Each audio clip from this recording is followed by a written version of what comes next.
అది అక్టోబర్ 30, 2023 కాన్పూర్. కుషాగ్ర 7:30 అయినా కూడా కుషాగ్ర ఇంటికి రాడు. కుషాగ్ర ఒక 10థ్ క్లాస్ అబ్బాయి అండ్ ఇతడు కోచింగ్ ఎళ్తాడు. ఈవినింగ్ 4:30కే కంప్లీట్ అయిపోతుంది. కానీ 7:30 అయినా కూడా ఇంటికి రాడు. వాళ్ళ తల్లిగారు చాలా ఆందోళన పడుతూ, కంగారు పడుతూ ఉంటారు. ఆమె వెంటనే అతడి డ్యాడీ అయిన మనీష్ సిసోడియాకి కాల్ చేస్తుంది. మనీష్ సిసోడియా ఇంకా టైం ఉంది కదా, కాసేపు చూద్దాం, వెయిట్ చేయి అని చెప్పి కాల్ కట్ చేస్తాడు. కానీ తన తల్లి హృదయం అయితే ఏదో కీడు శంకిస్తూ ఉంటుంది.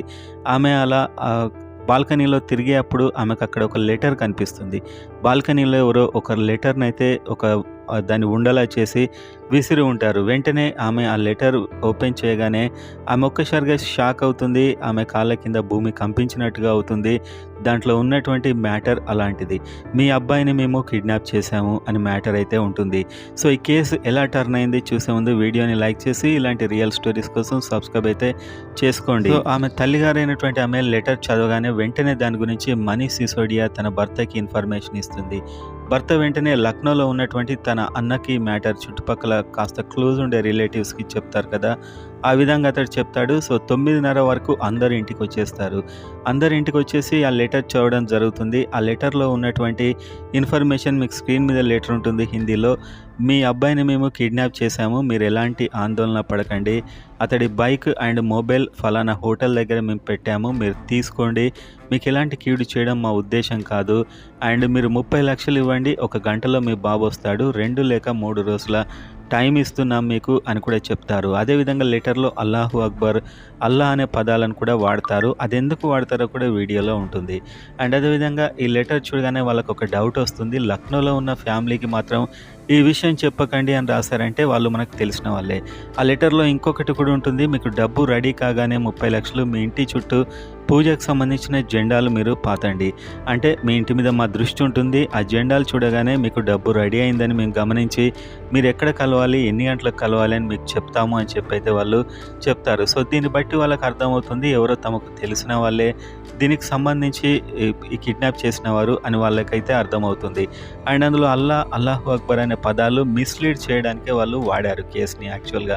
సో మొత్తానికైతే ఈ లెటర్ ఈ బాల్కనీలోకి ఎలా వచ్చింది అని చెప్పి వాళ్ళు లెటర్ ఎలా వచ్చిందని ఆలోచించి వాళ్ళు కిందికొచ్చి సెక్యూరిటీ గార్డ్‌ని అడుగుతారు. ఆలోపే వాళ్ళు పోలీసులకి సైలెంట్‌గా ఇన్ఫర్మేషన్ ఇస్తారు. ఎందుకంటే లెటర్‌లో పోలీసులకు ఇన్ఫర్మేషన్ ఇస్తే మీ బాబు ఇంటికి రాడు అని చెప్పి వాళ్ళు వార్నింగ్ ఇవ్వడం జరుగుతుంది కాబట్టి వాళ్ళు సైలెంట్‌గా పోలీసులకైతే ఇన్ఫర్మేషన్ ఇస్తారు. సెక్యూరిటీ గార్డ్‌ని అడిగినప్పుడు ఒక అబ్బాయి ఒక స్కూటీ మీద వచ్చాడు. అండ్ అతడు హెల్మెట్ పెట్టుకొని ఫేస్‌కి ఒక టవల్ చుట్టుకొనున్నాడు. ఇది మనీష్ సిసోడియా ఇంట్లో ఇవ్వండి లెటర్ అన్నాడు. సో నువ్వే వెళ్ళి ఇవ్వు, ఆ హెల్మెట్ తీసి, ఆ టవల్ తీసి వెళ్ళి ఇవ్వు అని నేను చెప్పాను. సో అతడు వెళ్ళాడు. అప్పుడు నేను అనుమానం వచ్చి స్కూటీ ముందు చూసినప్పుడు ఎలాంటి నెంబర్ లేదు. వెనక వైపు మాత్రం ఒక క్లాత్ కట్టి ఉంది నెంబర్‌కి. అండ్ నేను దాన్ని జరిపి ఆ నెంబర్ చూశాను. UP78E D2204 అని ఉంది నెంబర్. అయితే ఆ నెంబర్‌ని నేను రాసుకున్నాను. అండ్ అతను కిందికొచ్చినప్పుడు మళ్ళీ ఫోటో తీద్దామని చూశాను. కానీ అతడు సీరియస్‌గా చూస్తూ వెళ్ళిపోయాడు అని చెప్తాడు. సో ఇది చాలా ఇంపార్టెంట్ కాబోతుంది ఈ ఇన్ఫర్మేషన్ అనేది ఈ కేస్‌లో. మరియు ఆ నెంబర్ ఎక్కడిది? ఆ నెంబర్ ఎవరిది? స్కూటీ నెంబర్ అని పోలీసులు ఎంక్వైరీ చేసినప్పుడు ఆ నెంబర్ రచిత అనే ఆమె నేమ్ మీద రిజిస్టర్ అయి ఉంటుంది ఆ స్కూటీ. ఆ రచిత ఎవరో కుటుంబ సభ్యులు తెలియగానే ఒక్కసారి ఆశ్చర్యానికి గురవుతారు. ఆమె కుషాగ్రకి చిన్నప్పుడు ట్యూషన్ చెప్పినటువంటి ట్యూటర్. అంటే 2 సంవత్సరాల క్రితం వరకు ట్యూషన్ చెప్పేది. కానీ కుటుంబ సభ్యురాల్లానే కలిసిపోయింది. చాలా రోజులు వాళ్ళకి ట్యూషన్ చెప్పింది కాబట్టి ఇంటికి రావడం, పోవడం అవన్నీ జరుగుతూ ఉండేది. ఏదైనా ఫంక్షన్స్ అయినా కూడా రావడం, ఒక మంచి సత్సంబంధాలు, ఒక మంచి నమ్మకం ఆ కుటుంబ సభ్యులకు ఆమె మీద అయితే ఉంది. సో మొత్తానికి ఆమె స్కూటీ మీద వచ్చి లెటర్ వేసి వెళ్లారు అంటే రచిత ఈ కిడ్నాప్ చేయించిందా? దీని వెనుక ఆమె ఉందా? అని చెప్పి అందరిలో ఆందోళన అయితే మొదలవుతుంది. అంతేకాదు కొద్దిసేపటి క్రితమే కుషాగ్ర ఎక్కడున్నాడు? అండ్ కుషాగ్ర ఇంటికొచ్చాడా లేదా? అని కూడా రచిత వాళ్ళని అడిగినట్టయితే వాళ్ళు చెప్తారు.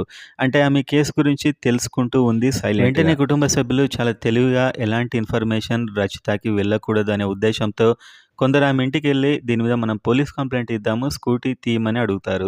సో స్కూటీ అయితే తన బాయ్ ఫ్రెండ్ అయినటువంటి ప్రభాత్ దగ్గర ఉంది అని ఆమె చెప్తుంది. ఆమెకు ఎక్కడికి వెళ్ళి ఏమీ మాట్లాడే ఛాన్స్ ఇవ్వరు. ప్రభాత్ ఇంటికి తీసుకెళ్తారు ఆమెను. ప్రభాత్ ఇంటి దగ్గర ఆమె చెప్పిన విధంగానే ఆ స్కూటీ ఉంటుంది. సో, మనం పోలీస్ స్టేషన్‌కి అందరం కలిసి వెళ్లి కంప్లెయింట్ ఇద్దామని చెప్పి, వాళ్ళకెలాంటి అవకాశం ఇవ్వకుండా వాళ్ళిద్దరిని పోలీస్ స్టేషన్‌కైతే కుటుంబ సభ్యులు సైలెంట్‌గా ఎలాంటి డౌట్ రాకుండా తీసుకొని వెళ్ళడం జరుగుతుంది. ఎందుకంటే ఆమె ఎంక్వైరీ చేస్తుంది కదా! కుశాగ్ర ఎక్కడున్నాడు అని చెప్పి. సో, అలానే వాళ్ళకేం డౌట్ లేనట్లు వాళ్ళ మీద వీళ్ళని తీసుకొనైతే వెళ్తారు పోలీస్ స్టేషన్‌కి. పోలీసులు పోలీస్ స్టేషన్ ఎళ్ళాక తమదైన పద్ధతుల్లో చాలా గట్టిగా ఇంట్రాగేట్ అయితే ఇద్దరిని చేస్తారు. మీ నంబర్ స్కూటీతో అపార్ట్‌మెంట్‌కెళ్ళి లెటర్ ఎందుకేశారు అంటే, ఆ నంబర్ లేదు ఇప్పుడు చూడండి అని ప్రభాత్ అంటాడు. ఎందుకంటే ప్రభాత్ నంబర్ మార్చేశాడు తెలివిగా. కానీ అక్కడ సీసీ ఫుటేజ్ అపార్ట్‌మెంట్ ముందు సీసీ ఫుటేజ్‌లో స్కూటీ కనబడుతుంది. సో, మొత్తానికైతే ఇద్దరిని తమ పద్ధతుల్లో ఇంట్రాగేషన్ చేసినప్పుడు అసలు విషయమైతే రచిత చెప్పేస్తుంది అసలు విషయం. ట్యూషన్ అయ్యాక కూడా రచిత వాళ్ళతో మంచి సంబంధాలు ఏర్పరచుకుంటుంది. ఎందుకంటే చిన్నప్పటి నుంచి ట్యూషన్ చెప్పిన ఒక టీచర్‌గా ఆమె అంటే వాళ్ళందరికీ చాలా రెస్పెక్ట్. సో, ఆమెను చాలా గౌరవం ఇస్తారు. ఏదైనా ఫంక్షన్స్ జరిగినా పిలుస్తారు. ఆమె కూడా అప్పుడప్పుడు వచ్చి వెళ్తూ ఉంటుంది. అండ్ మనీష్ సిసోడియాకి ఒక టెక్స్‌టైల్ కంపెనీ ఉంది. చాలా ధనవంతుడు కాబట్టి వీళ్ళ ఇంట్లో చాలా డబ్బులుంటాయని అందరికీ తెలుసు. సో, ఒక ఫంక్షన్ సందర్భంగా రచిత తన బాయ్ ఫ్రెండ్ అయిన ప్రభాత్‌ని తీసుకొనెళ్తుంది వాళ్ళ ఇంటికి. ఆ ఫంక్షన్‌కి. ఆ ఫంక్షన్‌లో వాళ్ళ డబ్బులు అండ్ వాళ్ళ యొక్క రాయల్ రిచ్ ఎంత మెయింటైన్ చేస్తున్నారో చూసాక ప్రభాత్ మైండ్‌లో ఒక ఆలోచన పుడుతుంది. సో, వీళ్ళకు 30,00,000 ఒక పెద్ద లెక్క కాదు. కుశాగ్రాని కిడ్నాప్ చేసి 30,00,000 మనం డిమాండ్ చేద్దాం. వాళ్ళకది పెద్ద విషయం కాదు. వాళ్ళు మనకది ఇచ్చేస్తారు కిడ్నాప్ చేయగానే. ఆ డబ్బుతో మనం సెట్ కావచ్చు అని వాళ్ళిద్దరు ప్లానేసుకుంటారు. ఎందుకంటే వాళ్ళిద్దరు కొంచెం పేదవాళ్ళు అండ్ వాళ్ళకి ఎవరూ లేరు వెనక ముందు. సో, ఆ విధంగా ప్లానేసుకుంటారు. వాళ్ళు ఎంత కాన్ఫిడెన్స్‌గా ఉంటారంటే ఒక కార్ గూడా బుక్ చేస్తారు ఈ ప్లానేసుకున్నాక. అండ్ హిమాచల్ ప్రదేశ్‌లో తమ యొక్క హనీమూన్ కూడా ప్లాన్ చేసుకుంటారు. వాళ్ళిద్దరు లవర్స్ యాక్చువల్‌గా. సో, ఈ ప్లాన్ వీళ్ళు ఆల్రెడీ కుశాగ్ర వీళ్ళకి తెలుసు కాబట్టి ట్యూషన్ సెంటర్ ముందు, కోచింగ్ సెంటర్ ముందు అతన్ని ఆపుతారు. అండ్ కోచింగ్‌కి వెళ్ళిన కుశాగ్ర 4:30కు బయటకొస్తాడని తెలుసు. తెలుసు కాబట్టి ప్రభాత్ వాంటెడ్‌గా అతన్ని అక్కడ తెలియకుండా కలిసినట్టు కలిసి, "మా ఇంటి దాకా నాకు లిఫ్ట్ ఇయ్యి" అని చెప్పి అతన్ని అడుగుతాడు. అతడు మానవతా దృక్పథంతో తెలుసు కదా అని చెప్పి లిఫ్ట్ ఇస్తాడు. లిఫ్ట్ ఇచ్చాక ప్రభాత్ ఇంటి దాకా వెళ్ళాక, "ఇంట్లోకి రా కొద్దిసేపు కూల్ డ్రింక్ తాగి వెళ్ళు" అని చెప్పి ప్రేమగా పిలుస్తాడు. ఇది తెలియని కుశాగ్ర కూడా పాపం ఎలాంటి కల్మషం లేకుండా ఇంట్లోకెళ్తాడు. ఇంట్లోకెళ్ళగానే ఒక కూల్ డ్రింక్ ఇచ్చి అతన్ని ఒక తాడుతో అతనికైతే ఊరివేసి చంపేస్తారు. ఎందుకంటే తమను ఆల్రెడీ చూసాడు. ఈ కిడ్నాప్ తర్వాత కూడా తమ పేరు చెప్పేస్తాడు.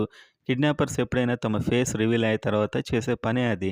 కాబట్టి ముందే చంపేద్దామని ఫిక్స్ అయ్యే ఇతన్ని కిడ్నాప్ చేసినట్లు పోలీసులైతే డిక్లేర్ చేస్తారు. సో, మొత్తానికైతే ఎవరిని నమ్మేలా లేదు అనడానికి ఈ సంఘటన ఒక మంచి ఉదాహరణ అని చెప్పుకోవచ్చు. తన ట్యూషన్ టీచర్ అండ్ వాళ్ళకి సంబంధించినటువంటి ఫ్రెండ్ అని చెప్పి కుశాగ్ర వెళ్ళడం జరిగింది. కానీ వాళ్ళు డబ్బు కోసం ఇలా చేస్తారని వీళ్ళ తల్లిదండ్రులు కానీ, ఎవ్వరు కానీ ఊహించలేదు. లెటర్ వచ్చిన కొద్దిసేపటికే ఈ విషయం తెలిసిపోతుంది. వాళ్ళు నమ్మలేరు దీన్ని యాక్చువల్‌గా. ఎంతో కొంత డబ్బిచ్చి అతన్ని రిలీజ్ చేయించొచ్చని అనుకుంటారు. సో, మొత్తానికైతే ప్రతి ఒక్కరి పట్ల జాగ్రత్తగా ఉండాల్సిన అవసరాన్నయితే ఇది చెప్తుంది.